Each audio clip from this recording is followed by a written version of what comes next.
Hi everyone and welcome back to Jess Loves to Cook. I'm Jess and today I'm going to be making steak bites with a side of zucchini. Alright, let's get started. The meat that I will be using for this recipe is called skirt steak. I'm going to cut this meat into slices, and then from those slices I will be cubing the meat, and I'm also going to try to remove just a little bit of fat.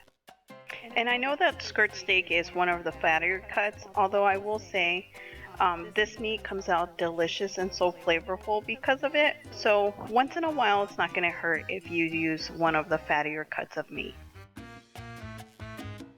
Now that we're done cubing our meat, I'm going to go ahead and wash it, and then I'm going to put it into our pan that we're going to be cooking it in.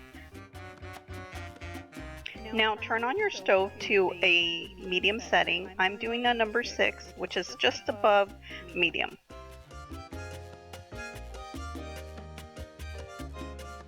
Okay, and for this part, do not cover your meat. As you can see, as I fast forwarded through the video, you can see how the juices of the meat are starting to come out, and you want to let the meat cook itself in that juice. In the meantime, I'm going to start washing my zucchini.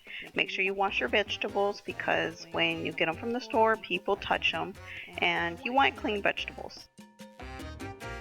So the way I like to cut the zucchini for this recipe is cut the ends off because you don't want those on there and they're pretty hard. But anyways, go ahead and slice the zucchini all the way through, and then I cut them in halves and then place them into a bowl because I didn't have room in my cutting board to keep cutting there. And the reason why I like it like this is because I feel like they still keep their texture and they cook faster. And now back to our meat. Look at how all the juices are just marinating in the meat. Doesn't that look beautiful? It's going from that red to the nice brown where you can see that it's cooking thoroughly.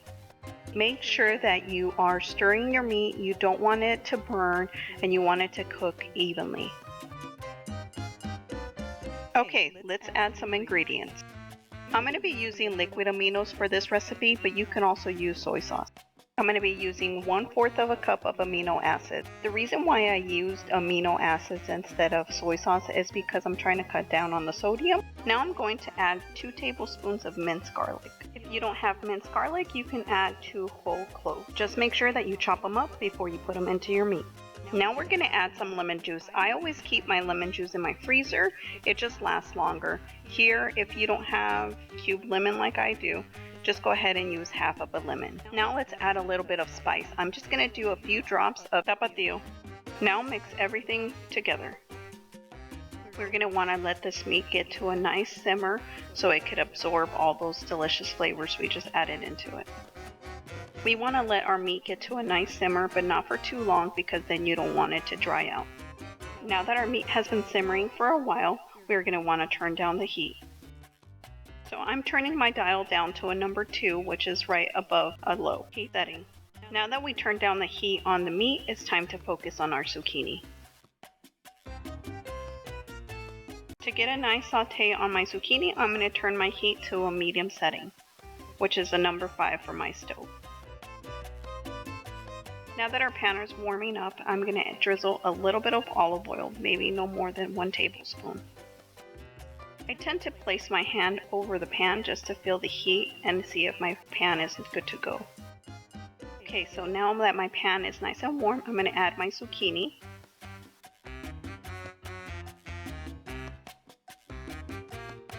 I'm going to add some garlic salt with parsley. Sprinkle it all over your zucchini. I would say I probably added about 1 teaspoon. Now I'm going to add this Tuscan blend to the zucchini.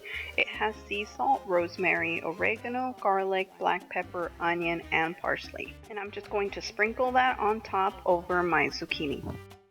Okay, now mix everything together, and zucchini cooks actually fairly quickly. So what I'm doing here is just tossing it a little bit and keep stirring it so that it doesn't burn and that it cooks evenly. Now just let it sit for a little bit. So the meat has been cooking on low for a little bit, and now I'm just going to stir everything together and just mix it a little bit so it doesn't stick or burn. Even though we have it on a low heat, it can burn.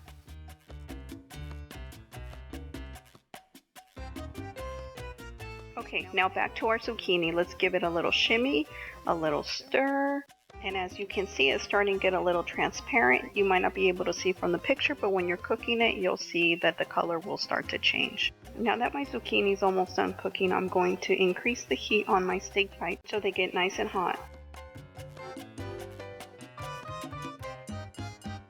Now for our final toss and stir of our zucchini. Our zucchini is finally done and I don't want to overcook it, so I'm going to turn my heat to low so that it stays nice and warm while our steak gets nice and hot. Okay, and now the steak is starting to sizzle, which is what we want so that when we serve it, it is nice and hot. Make sure that you're still stirring your steak so that it doesn't burn. Don't forget to check on your zucchini, give it a nice little stir and a little shimmy so that it doesn't burn. Now that it's cooked all the way through, I'm going to turn off my heat. Now move your zucchini off of your hot burner and stir your steak bites. Alright guys, well there you have it, steak bites with zucchini on the side. Let's try it and see what we came out with. It's nice and tender, has a ton of flavor, has a little bit of a tang from the lemon and the tapatio, and it doesn't need any salt whatsoever because of the amino acids. And let's try the zucchini. It's delicious. Not too seasony, but it has enough season to where it just doesn't taste like zucchini. It tastes like a really good vegetable. Alright guys, well there you have it. Leave your comments below and let me know what you think. And don't forget to share, like, and subscribe. And subscribe so you are the first to know when a new video is out. Thanks for watching. Jess loves to cook.